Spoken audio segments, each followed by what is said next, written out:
Magandang araw po mga kaibigan. Bigla ang full setup po tayo with installation ho from Plaridel, Bulacan. Kaya agad namin pinuntahan si client upang isorbe ho kung saan po natin ilalagay ang mga panel niya at pagtatakbo ng mga PV wire niya. So chinik na rin po natin ang mga gamit na accessories ni ma'am tulad po ng battery at pinix na ho natin yung kanyang inverter. Pati po yung mga kanyang breaker. So sa mga oras na ito ay tapos na ho kami mag-wiring at pagtapos ho niyan umakyat na po kami sa bubong ni ma'am para ikabit naman po yung mga reeling at elpot. Sinigurado ho namin na wala pong tulo at siguradong silyado na balot ng bulkasil po. After ho niyan ay dahan-dahan na po namin inangat ang mga panel ni ma'am ng maingat para sigurado ho na wala hong maging sira o aberya. Kaya kayang-kaya naman po. Nilagay namin yan sa pinakataas na bubong ni ma'am. After ho niyan is naglatag na ho kami ng mga PV wire na nakasuot po sa flexible hose. Nakapix na rin po yan at dahan-dahan ko na hong binaril pababa po patungo po sa kanyang inverter at para masimulan na rin po natin may calibrate yung inverter ni ma'am.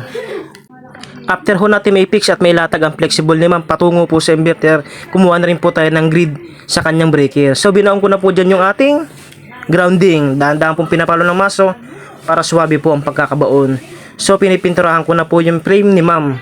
So sa mga oras to mga kaibigan, nakapix na po yung mga ating accessories. Tulad po ng improvise po natin na fire extinguisher po.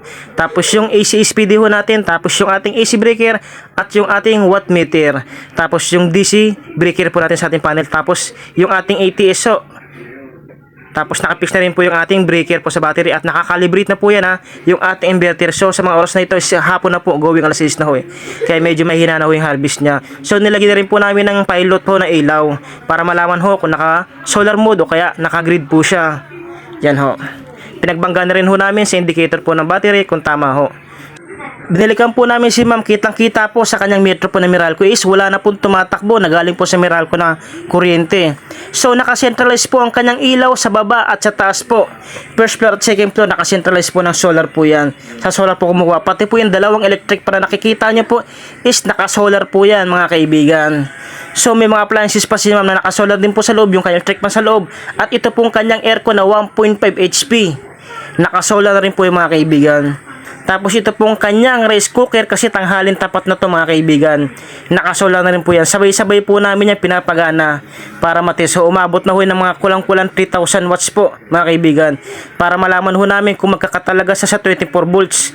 Tapos mag-return din po siya ng 26 volts. Yan mga kaibigan no. 2,100 po yung konsumo po na watts ho ni ma'am ngayon po sa mga oras na yung mga kaibigan.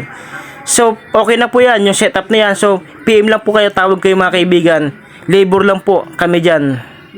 Thank you po.